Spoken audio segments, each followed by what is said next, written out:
네, 여러분 안녕하세요. 김현입니다. 오늘은 24학년도 서연고 면접 기출 문제 중에서 서울대 그리고 그중에서도 인문학 문제 두 개를 풀어보도록 하겠습니다. 서울대 면접이 어떻게 진행되는지에 대해서는 아마 이제 요 다른 영상을 통해서 이미 충분히 알고 계시려 믿고요. 인문학 문제에 대해서 집중해서 살펴보도록 하겠습니다. 자, 여기 보고 계시는 게 인문학 오전 문제고요. 좀 이따 살펴볼 오후 문제는 조금 양식이 다르기는 한데 일단 기본적으로 제시문들이 나와 있고 그리고 이제 논제 1, 논제 2가 주어져 있습니다. 논제 1, 논제 2로 주어지는 형식은 지금 문제 공개가 시작된 2015년도부터 이제 한 번도 변하지 않은 것 같고요. 제시문의 개수는 이제 한 재작년 정도까지만 해도 보통 두 개를 주는 게 기본이었었는데 이제 재작년에 사회과학 제시문이 좀 개수가 늘어나면서 이제 인문학 제시문들도 한 3개까지로 좀 늘어난 양상 보이고 있습니다. 오후 문제는 4개일 겁니다. 그래서 이렇게 기본적으로 제시문들은 조금 늘어나고 있다. 그리고 이제 기본적으로는 좀 패턴을 이제 얘기를 해야 될 것 같은데 그 패턴은 이제 문제를 우리가 풀어가면서 조금 말씀드리도록 하죠.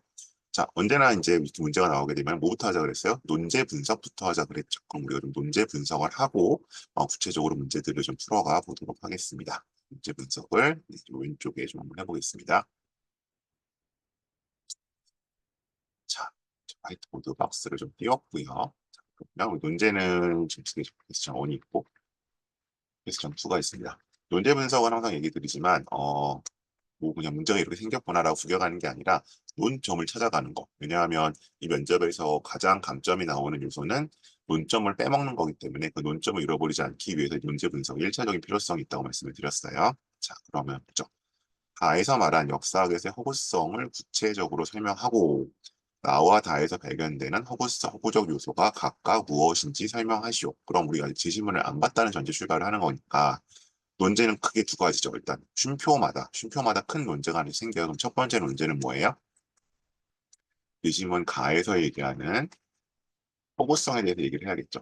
근데 이제 허구성에 대해서 구체적으로 설명을 하는 거 보면은 그러니까 이제 그런 사전적인 의미가 있잖아요. 허구성 이런 것에 대해서. 근데 아마 이 제시문에서는 특히 이제 대학에서 갔을 때 여러분이 소위 이제 뭐 이미 고등학교 심화학문화 이런 거에서 봤겠지만 이제 그 단어의 개념의 조작적 정의라는 이야기를 하거든요. 여기 살짝 적어놓을게요.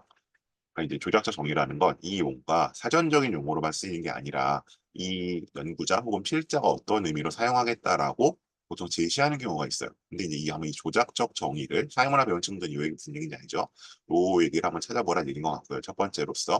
그러니까 아마 단순히 허구성이라는 게 뭐 사실이 아닌 것, 뭐 만들어진 것 이런 어떤 사전적인 의미는 아닐 것 같습니다라는 걸 좀 짐작을 할 수 있죠. 그다음에 역시 마찬가지로 나와 다에서 발견되는 허구적 요소는 무엇이냐? 그러면 여기는 뭔가 명시적으로 나타나 있지는 않지만 이 가의 의미를 좀 사용을 해야겠죠. 그러면 나의 허구성에 대해서 뭘 찾아야 되는데 이게 명시적이지 않지만 뭐를 결국 기반으로 가야 되는 거예요. 가에서 나온 개념을 기반으로 가야 되는 거고요.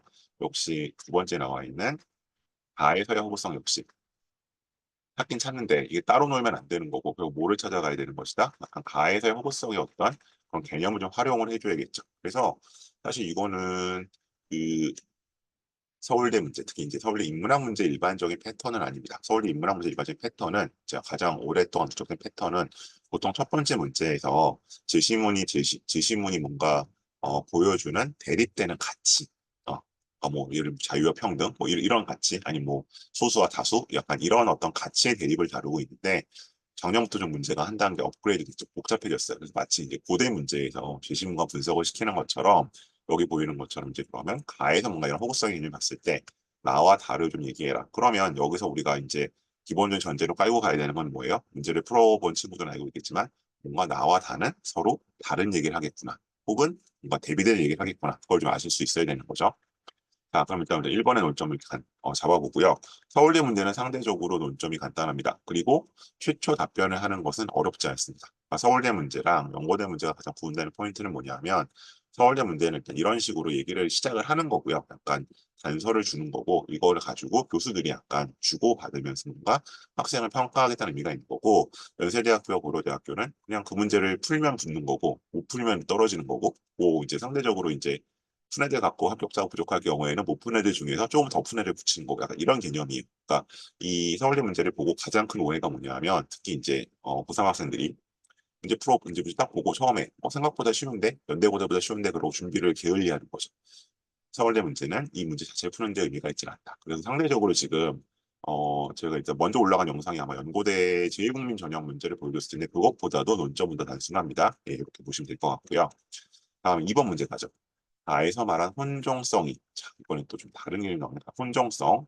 혼종성이라는 건 이제 뭐 우리가 사전적 의미가 있죠. 그게 아니라 아마 그것과는 좀 다른 것 같고 이 혼종성이 다른 학문 분야에서 어떻게 나타날 수 있는지를 예를 들어 설명하라. 그러면 두 가지인데 그럼 역시 가에서 나타나는 혼종성의 개념 정의를 좀 해야 될 거고요. 마찬가지로 아까 조작적 정의가 필요하겠죠. 이 제시문들이 어떻게 얘기를 하고 있는지. 두 번째는 이걸 가지고 구체적인 다른 학문들. 위에서는 역사학을 얘기했으니까 역사학이 아니라 아마 다른 학문 분야에서의 사례를 들어야겠죠. 그러면 이제 요 문제는 이제 최근에 이제는 서울대에서 좀 보여주고 있는 약간 주기적으로 출제되는 문제 중에 하나입니다. 그러니까 이번에서 이제 하나 그냥 아예 그 구체적으로 들어가기 전에 정할 건 뭐니? 다른 학문 분야는 그러면 어떤 분야를 들어야 될까요? 당연히 여러분이 지원학과 쪽을 들어야겠죠. 음. 이 인문학 문제는 상경계열 친구들 빼고 인문사회 계열의 모든 과가 다 보는 문제잖아요. 그럼 뭐 예를 들어서 아동가족학과를 썼다면 당연히 아동가족학과 관련된 얘기를 해야 될 거고, 그다음 뭐 사회학과였다면 사회학과와 관련된 문제, 뭐 이런 식으로 접근을 하셔야겠죠. 이거를 이제 눈치 없이 예를 들어 뭐 정외과 간 친구가 뭐 사회복지학에 대해서 이야기를 한다든지 이런 식으로 되면은 아무래도 이제 듣는 입장에서는 덜 반갑겠죠. 그래서 떨어지는 얘기는 아니지만 그래서 이런 식으로 지원학과와 관련된 얘기를 좀 하라는 식의 이제 약간 암묵적인 이런 이제 그 아이들을 디렉션을 주는 문제들이 몇 개 있는데 이 문제는 거기에 해당한다라고 보시면 될 것 같습니다. 자, 그러면 일단 이렇게 큰 틀을 좀 잡아놓고요. 그럼 우리가 문제 지문을 내가 보면서 좀 얘기를 해보도록 하죠. 자, 그럼 우리가 일단 가에서는 뭐 허구성도 찾아야 될 거고, 저기 혼종성도 찾아야 될 것 같은데 가를 보시죠. 진실을 추구하지만 이야기를 벗어날 수 없는 혼종학문 역사학은 인문학의 경계에 위치하면서 하나부터 어렵기도 하고 쉽기도 하다. 역사가들은 원하는 정보 모두를 획득할 때까지 사료를 끊임없이 파헤치고 사실을 다루는 자신의 깊이를 앞세워 여타 학문의 동료들을 괴롭히는 콧대 높은 경험주의자들이다. 그래서 뭐 저도 개인적으로는 외교, 정치 외교, 국제정치를 공부했지만 항상 이제 사학하는 친구들 얘기하다 보면 뭐 이제 어떤 팩트를 아는 양에 있어서는 사학을 따라가기 힘들죠.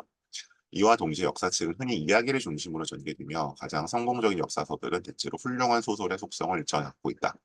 그러니까 이제 뭐 허구성이라는 얘기는 이제 약간 이야기, 뭐 스토리텔링 혹은 이제 소설, 픽션 이제 그런 데서 나오는 개념인 것 같아요. 역사학의 본질적 혼종성이 나오겠죠.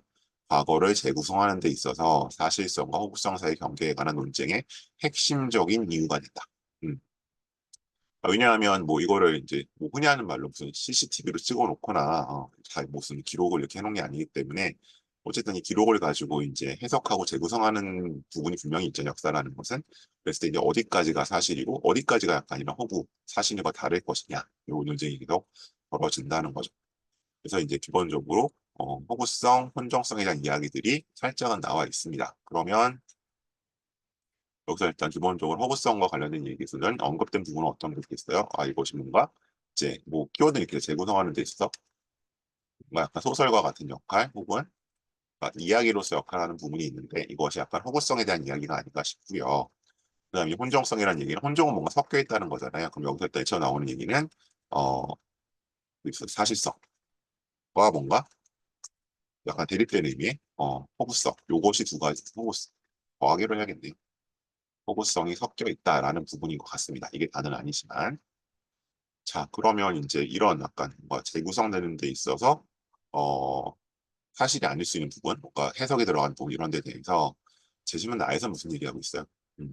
이제 나와 다는 보면은 똑같이 이제 그 나치 때 유대인 학살에 대한 이야기를 보고 있는데 기본적으로 이 브라운이라는 학자는 어떻게 본 거예요? 왜 이 사람들이 이렇게 나쁜 일을 수행했는가?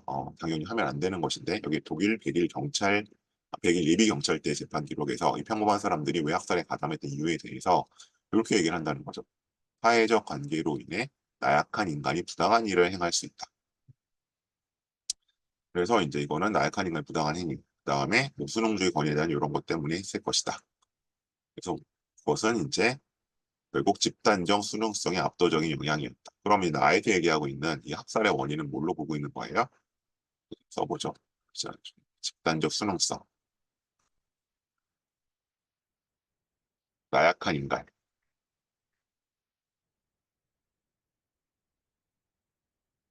이제 가에서는 나올 교육으로 따로 보는 게 낫겠네요. 그래서 이제 인간의 어떤 나약한 인간성, 이렇게 잡은 거고요. 반면에 다에서는 데니얼 골드하게는 왜 이 사람들이 이런 것이다? 그럼 여기서 뭐야? 그게 아니라 유대인 학살에 욕망이 있었다는 얘기 나오죠.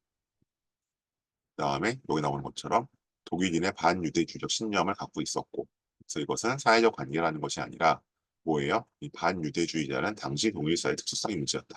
아, 여기는 정말 이 사람들이 반유대주의적 성향을 갖고 있었고, 그러니까 나치만 그런 것이 아니라 히틀러만 그런 것이 아니라 실제로 행한 사람들도 이것이 당시 독일 사회의 특수성이다.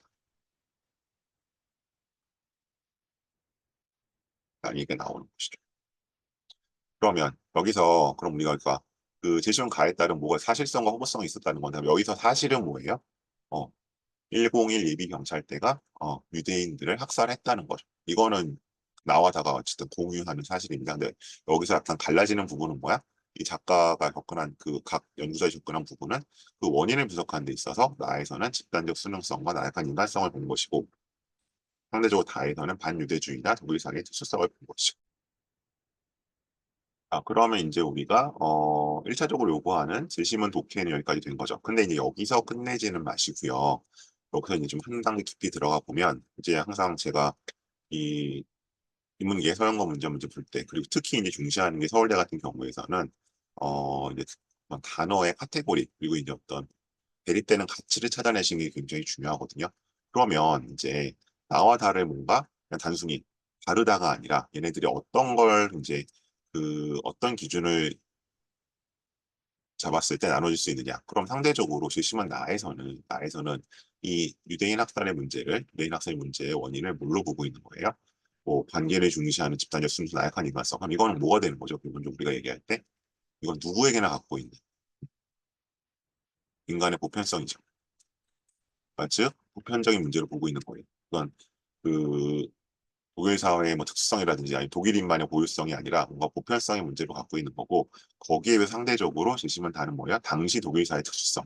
그러니까 보편성과 특수성이 이제 약간 대립되는 가치의 쌍을 페어를 다니는 거잖아요. 여기까지 잡아주시는 게 맞습니다. 그래서 이렇게 1번은 잡아놓고 가셔야 될 것 같고요.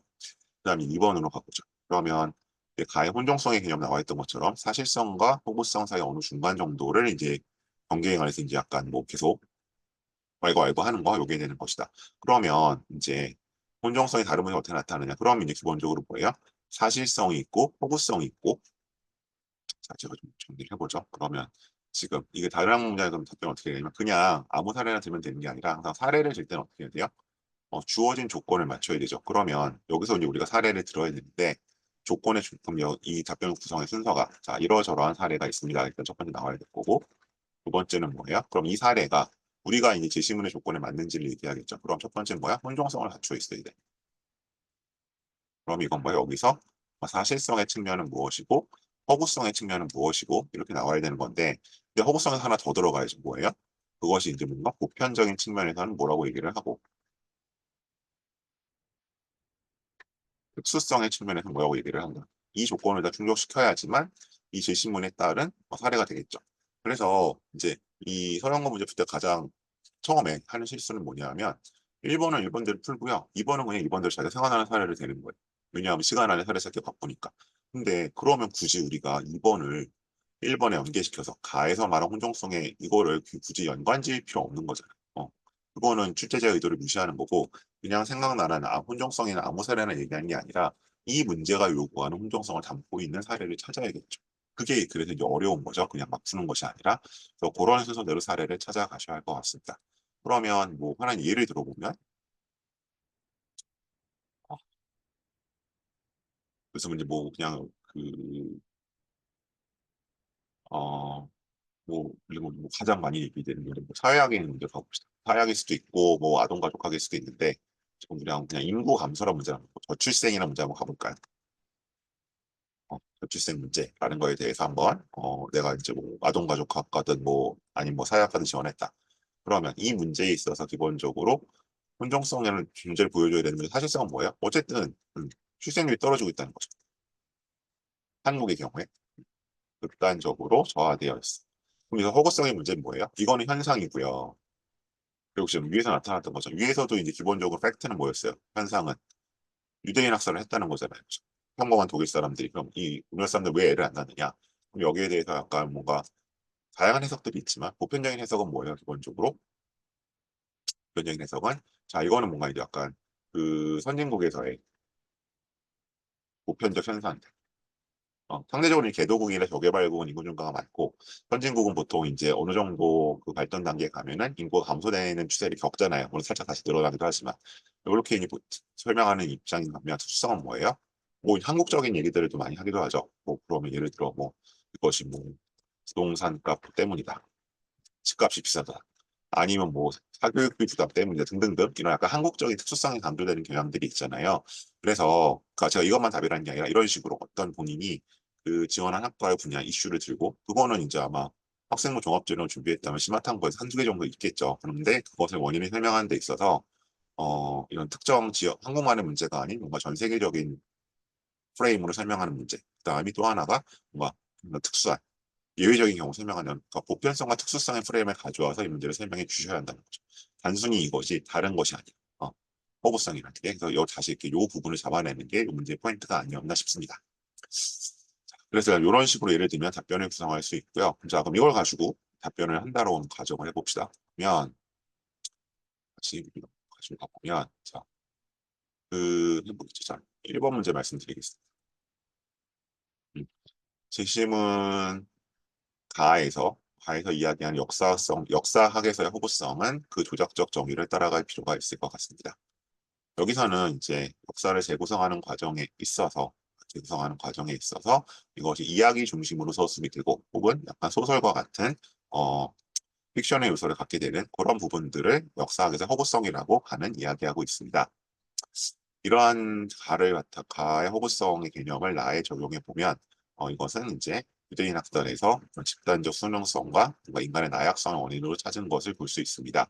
이것은 기본적으로 어떤 역사적 현상의 원인을 보편적인 관점에 접근한다는 특징을 가집니다. 반면 재심은 다에서의 이제 허구성이라는 것은 같은 유대인 학설에 대해서 반유대주의라든지 혹은 당시 독일의 어떤 특수한 정치 문화를 둡니다. 이것은 어, 당시대의 어떤 특수성을 더 강조하는 역사학적 시각을 보여주고 있습니다.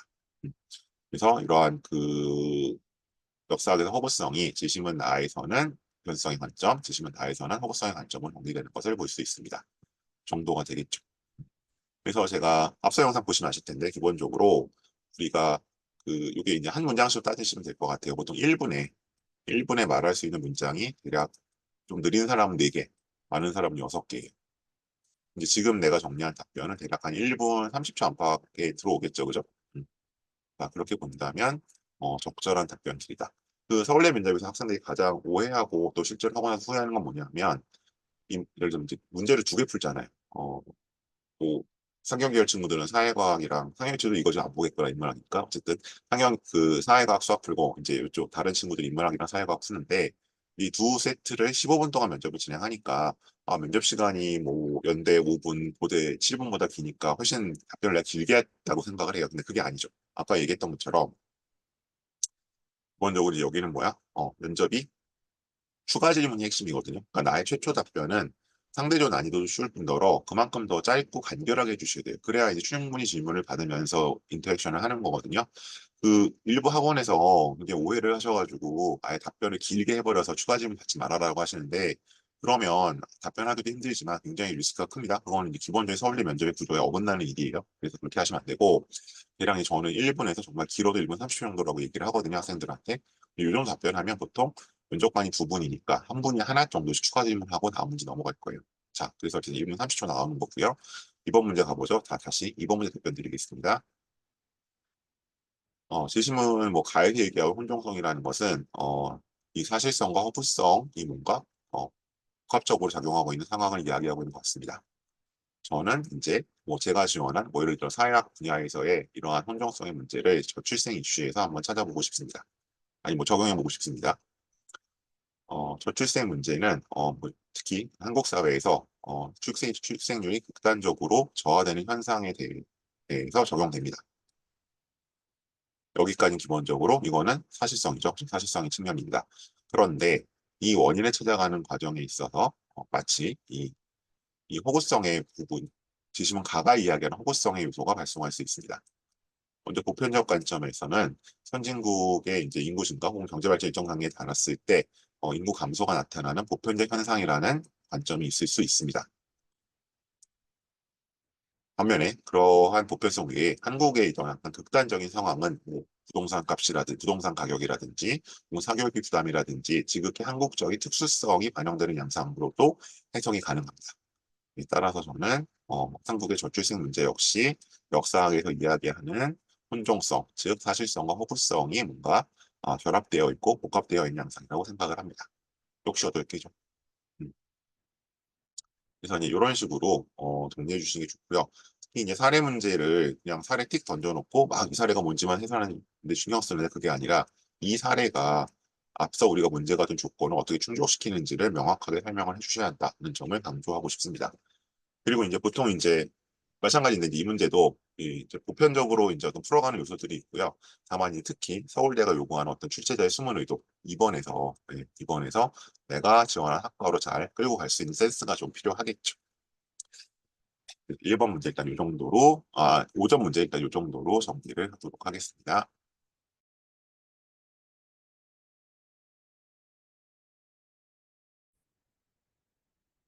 네, 그럼 이번에는 5 문제 살펴보도록 하겠습니다. 지시문이 4개가 나온 거는 제 기억에 인문학 문제에선 처음이 아닌가 싶은데 뭐 그것과 무관하게 어쨌든 문제가 지시하는 대로 우리가 쭉 따라가 보면 되겠죠. 기본적으로. 네, 그러면 한번 문제 분석을 먼저 해보고 내용들을 정리를 해보도록 하죠. 자, 1번 보겠습니다. 가의 내용에 기반하여. 그러면 먼저 할 일은 당연히 일단 가의 내용을 좀 기반해 정리를 해야겠죠. 가의 내용이 뭐가 있을 거예요. 그죠? 다의 상황이 가능한 이유를 설명하죠. 다의 상황이 혹시 뭔지 모르겠지만 다의 상황이 있을 것이고 그러면 이게 어떻게 가능한지 두 개 결합시켜야 되니까 다에 의해 설명을 해야 될 겁니다. 큰 논점 이렇게 세 개가 될 것 같아요. 다음 문제는 2번으로 넘어가 보겠습니다. 2번 가와 나를 바탕으로 라의 건강한 사회가 유지될 수 있는 이유를 설명하시오. 그러면 먼저 여기서는 일단 대상이 나와야 되는 거니까 라에 놓고요. 라의 뭔지 모르지만 라의 건강한 사회에 대한 얘기가 나오나 봐요.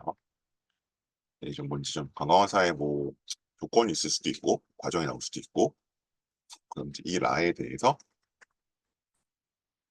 뭐 일단은 원칙적으로는 가에 의해 한번 설명을 해보고 이 라에 대해서 나의 관점을 설명을 해보겠습니다. 그러니까 이게 항상 기본적인 이제 약간 그 전제인데 도구를 두 개를 주면 우리한테 가와 나를 도구로 줬잖아요. 가와 나를 두 개를 줬으면 이거를 따로따로 활용해 보는 겁니다.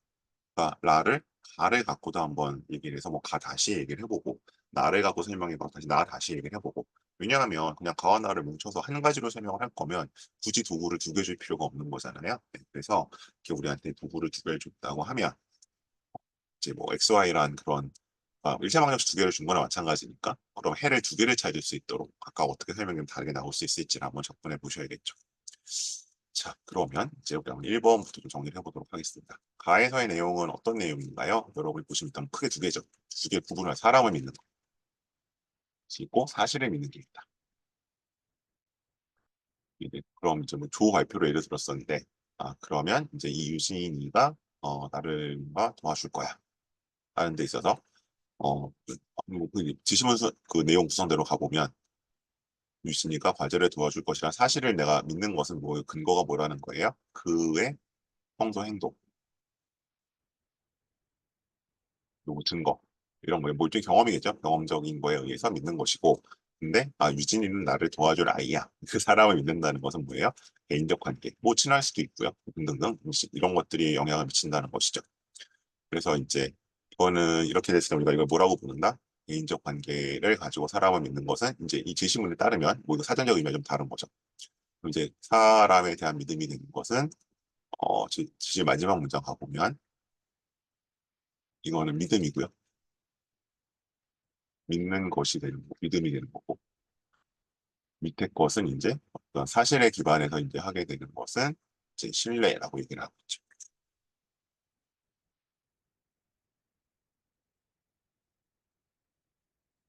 그래서 이제 이것은 뭔가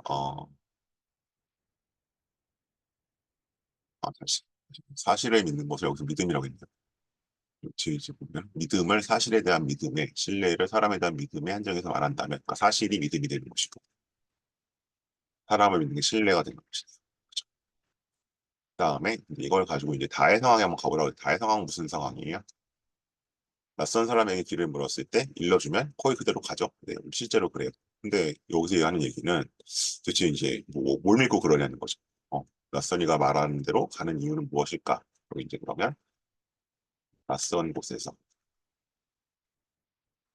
낯선 이의 음, 말에 따라 이동하는 것. 이걸 이제 믿는 이유가 무엇일 것이냐를 한번 설명을 해보라는 거죠. 그러면 이거는 뭐 위에 두 개를 가지고 이제 설명을 해야겠죠. 두 가지가 있으니까. 그런 말이 첫 번째가 죠 어떤 신뢰라는 관점에서 보자면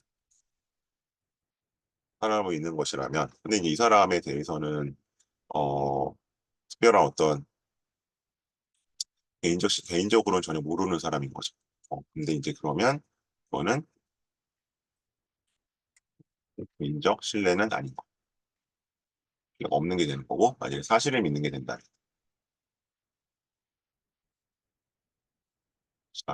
여기서는 이제 뭐 그런 거겠죠. 우리가 잘 모르는 사람들이 사실 그 사람들이 뭐 굳이 나한테 나를 골탕 먹이진 않더라. 혹은 뭐 예전에 내가 모르는 사람이 가르쳐준 길을 갔는데도 뭐 다른 건 아니고 별일은 없더라. 그러니까 이제 어떤 본인의 평소 행동이나 증거에 따르는 게 되겠죠. 예를 들면 이제 이런 형태로 좀 다르다니까 그러니까 개인적인 신뢰는 없는 거니까 사람을 믿는다기보다는 이 경우에는 사실을 믿는 것이 아니냐. 약간 이제 뭐 그런 식으로 접근이 가능할 것 같아요. 그럼 결론적으로는 이것은 사람이 아니라 사실을 믿는 것이다. 라는 얘기가 될 것 같습니다. 네, 1번은 그렇고요. 자, 그럼 2번 한번 가보죠. 자, 2번에서는 일단 나의 건강한 사회에 대한 얘기를 하라고 했으니까 나의 건강한 사회 한번 가보죠. 사람들이 서로를 잘 신뢰하는 사회에서는 타인의 말을 쉽게 믿어버리고 타인의 일에 더 쉽게 속을 수도 있기 때문에 거짓이 팽배할 것이다. 근데 그러나 이 사회는 거짓이 폐지되고 참이 증진되는 건강한 사회로 유지된다. 음, 여기서 나의 건강한 사회인 것은 사람이 서로를 잘 믿어. 그 상호 신뢰가 높아. 근데 이것이 어떻게 된다고요? 이제 거짓 배제, 참 증진. 이제 이게 이제 여기서 얘기하는 건강한 사회가 유지된다는 거죠. 그러니까 이제 건강한 사회 유지되는 과정에서는 거짓이 배제되고 참이 증진된다는 거잖아요. 그죠? 그래서 이 라의 과정이 나타나 있는데 그러면 이제 이거를 우리가 한번 가를 통해서 설명을 해보고 나를 통해서 설명을 해봐라. 그러면 가에서는 어떤 얘기가 나왔었어요? 그죠? 가에서는 아까 위에 내용이 나와 있으니까 여기서는 사람을 믿는 것과 뭔가 사실을 믿는 것은 다를 수 있다.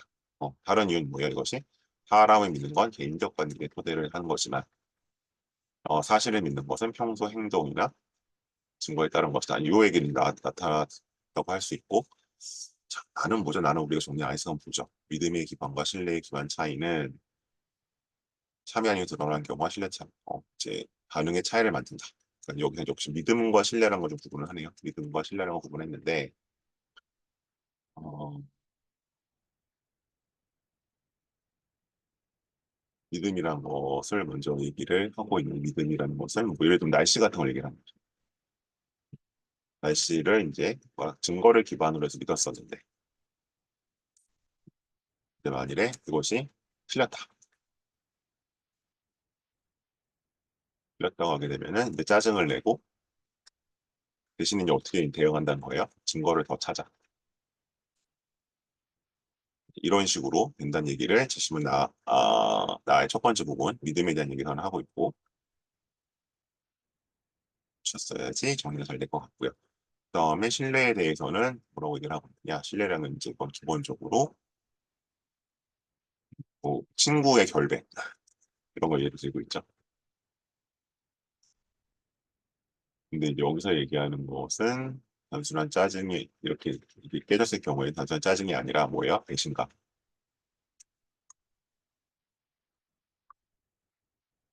배신감이 그리고 이제 뭐 이것이 어떻게 된다라는 것으로는 나타나 있지 않네요. 일단 몰라. 나에서는 이 정도 얘기를 기본적으로 일단은 하고 있습니다. 자, 그러면 이제 요 얘기랑 라의 얘기를 기본적으로 결합시켜야 되는데, 뭐, 거짓이 배제가 되고 참이 증진되는 방향이라고 여기 나와 있잖아요.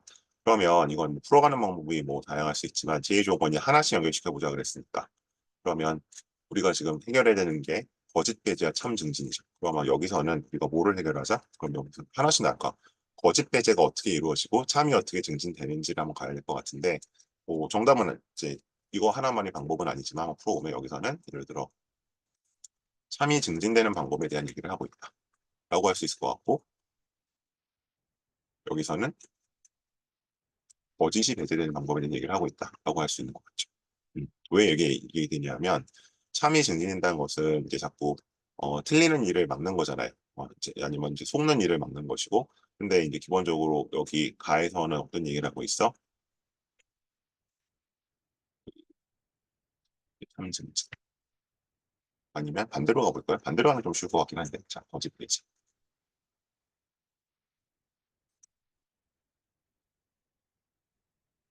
참 증진으로 가도 될 것 같고, 이런 식으로 보낼 수도 있을 것 같아요. 그럼 한번 연결적 쭉 얘기를 한번 해보도록 하죠. 자, 보시면 역시 바로 순서를 한번 정해보도록 하겠습니다. 음, 네. 자, 1번이죠. 1번만 답변 드리겠습니다.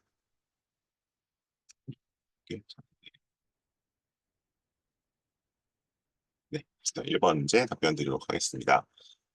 지시문 가에서는 사실을 믿는 것과 사람을 믿는 것을 구분하고 있습니다. 사실을 믿는 것은 개인적 관계에 기반하는 것이고요. 신뢰로 부르는 반면, 어, 사실을 믿는 것은 평소 행동과 증거에 따라 믿음을 갖는 것을 이야기합니다. 그런데 다에서는 낯선 곳에서 낯선 이의 말에 따라서 이것을 믿고 이동하는 우리의 일상적인 상황을 가리킵니다. 이것은 기본적으로 사람보다는 사실을 믿는 것으로 설명할 수 있습니다. 왜냐하면 사람을 믿기 위해서 개인적 신뢰가 필요한데 낯선 이에게서 개인적 신뢰를 기대할 수는 없습니다. 하지만 우리가 이전에 낯선 사람의 길을 물었을 때 별일 없었다라는 그런 평소 행동이나 증거, 즉 이 사람이 뭔가 나에게 해가 끼치 않을 것이라는 것은 판단의 근거로서 그러한 사실을 믿는 것이라고 볼 수 있습니다. 따라서 이 행동은 사람이 아닌 사실을 믿는다는 것으로 설명이 가능합니다. 이런 식의 답변 구성 가능할 것 같고요.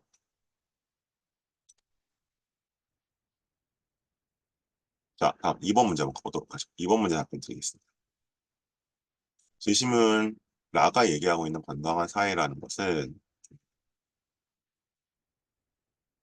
거짓이 배제되고 참이 증진되는 사회입니다. 이것은 사람들이 서로를 믿을 경우에 뭔가 거짓이 늘어날 것 같은데 오히려 그것이 아니라 건강한 사회 선순환을 하는 모습을 보여주고 있습니다. 뭐이 정도 얘기해주고,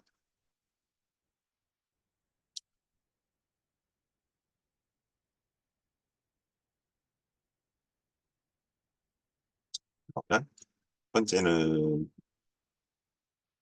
이를 제시문 가에 가지고 설명을 해보면 이것은 뭔가 첫 번째 사람을 믿는 것과 사실을 믿는 것을 뭔가 구분하는 것에서 출발을 합니다. 구분하고 있죠. 그죠?